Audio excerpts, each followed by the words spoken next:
Hello বন্ধুরা, Z ট্রান্সফর্মের এই ভিডিওতে আমরা দেখব কিভাবে কনভলিউশন মেথড ইউজ করে ইনভার্স জেড ট্রান্সফর্ম করা হয়।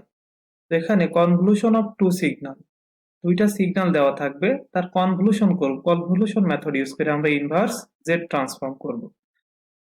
তো এখন আমরা দেখব কনভলিউশন প্রপার্টিটা আসলে কি। তো কনভলিউশন প্রপার্টি হচ্ছে when the two discrete time signal x1 of n and x2 of n respectively, then the z transform become x1 of n convolved x2 of n, then the z transform will be x1 of z x2 of z that equal to x of z। অর্থাৎ দুইটা x1 of n and x2 of n সিগন্যালে যদি z transform করা হয় তাহলে সেটা হবে x1 of z and x2 of z। তো তাহলে আমরা এখন এই কনভলিউশন প্রপার্টি ইউজ করে কিভাবে ইনভার্স z ট্রান্সফর্ম করা হয় সেটা একটু দেখি। তো এখানে আমার একটা সিগন্যাল দেওয়া আছে x of z equal to 1 divided by 1 minus 5z inverse 1 plus 6z inverse 2, ROC দেওয়া আছে greater than 3, মোট z greater than 3। তাহলে আমরা যদি সলিউশন করি তাহলে x of z equal to যে সিগন্যালটা দেওয়া আছে এটার এই যে নিচের অংশটা যদি আমরা ফ্যাক্টরাইজেশন করি অথবা মিডল টার্ম করি তাহলে আমরা পাই 1 divided by 1 minus 2z inverse 1 into 1 minus 3z inverse 1। তো এখন এই যে এইটাকে যদি আমরা দুই ভাগে ভাগ করে নিই এবং প্রথম অংশটাকে যদি x1 of z এবং দ্বিতীয় অংশটাকে যদি x2 of z ধরি তাহলে আমরা পাবো x1 of z equal to 1 divided by 1 minus 2z inverse 1। তো আমরা জানি যে x of n equal to যদি a to the power n u of n হয় তাহলে তার z ট্রান্সফর্ম করলে হয় হচ্ছে 1 divided by 1 minus a z inverse 1 অথবা 1 z divided by z minus a। তাহলে এখন এই অংশটা হচ্ছে আমার এই অংশের সাথে মিলে যাচ্ছে, কাজেই তাহলে আমরা যদি এর ইনভার্স z ট্রান্সফর্ম করি তাহলে নিশ্চয়ই আমরা এই অংশটা পাবো। শুধুমাত্র এর জায়গায় আমাদের 2 বসাইলেই হয়ে যাবে। তাহলে আমরা পাবো যে x1 of n equal to 2 to the power n u of n। তো সেটা আমরা ধরে নিচ্ছি মনে মনে a to the power n u of n।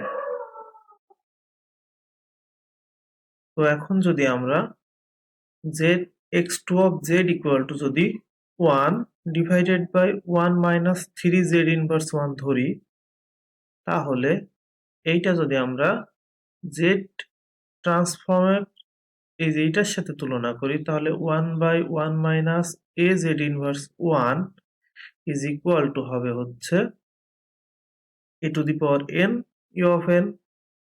তাহলে এই এর মান যদি 3 ধরি তাহলে আমার যে ইনভার্স যে ট্রান্সফর্ম করলে x2 এর মান হবে হচ্ছে 3 এর power n u of n। সেটাকে যদি আমরা b of n u of n আকারে যদি লিখি তখন আমাদের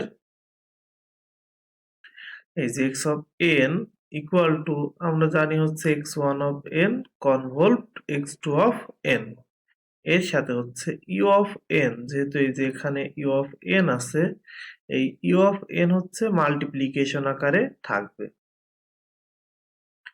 তো x1n convolved x2n, এই যে x1n convolved x2n, এটা ইকুয়াল টু আমরা লিখতে পারি u of n into k equal to 0 to infinity summation of k equal to 0 to infinity a to the power k b to the power n minus k।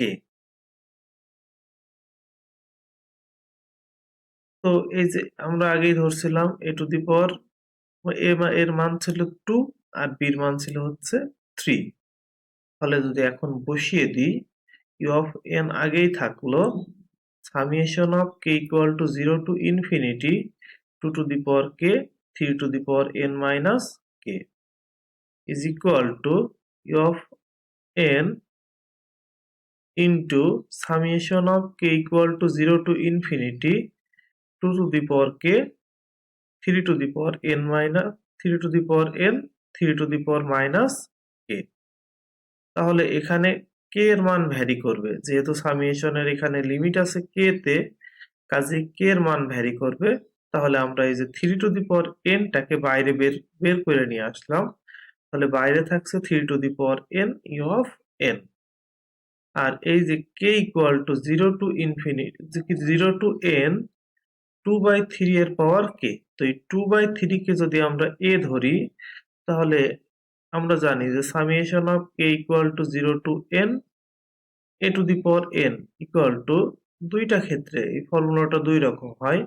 যদি a এর মান যদি greater than 1 হয়, সেই ক্ষেত্রে a to the power n plus 1 minus 1 divided by minus 1, আর a এর মান যদি লেস দেন 1 হয়, সেই ক্ষেত্রে 1 minus a to the power n plus 1 divided by 1 minus a। কাজে আমার এই 2/3 যেহেতু লেস দেন 1, কাজে আমার এই দ্বিতীয় ফর্মুলাটা অ্যাপ্লাই করে এর সলিউশন করতে হবে। তো আমরা দেখি, তাহলে এই যে a to the power k equal to লিখতে পারি যে 1 minus 2/3 to the power n plus 1 divided by 1 minus 2/3।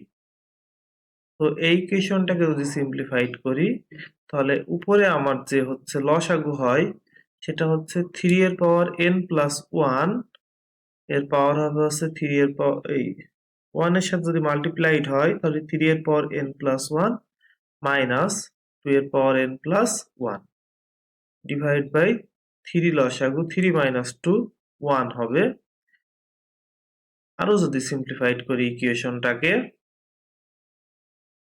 তখন হয় হচ্ছে ইউ অফ n 3 এর পাওয়ার n, আর নিচেই থাকে 3 এর পাওয়ার n ইন্টু 3, আর উপরে 3 এর পাওয়ার n প্লাস 1 মাইনাস 2 এর পাওয়ার n প্লাস 1 ইন্টু 3। তাহলে এই 3 কেটে গেল। এই যে এই 3 এর পাওয়ার n, এই 3 এর পাওয়ার n যদি কেটে যায়, তাহলে আলটিমেটলি আমার থাকে হচ্ছে 3 এর পাওয়ার n প্লাস 1 মাইনাস 2 এর power n plus 1 U of n mod z is greater than 3। এইটাই হচ্ছে আমার যে এক্স অফ জেড যে সিগন্যাল ছিল, তার ইনভার্স জেড ট্রান্সফর্ম করলে যে এক্স অফ এন সিগন্যালটা পাওয়া যাবে সেইটা। ধন্যবাদ সবাইকে এই ভিডিওটা দেখার জন্য।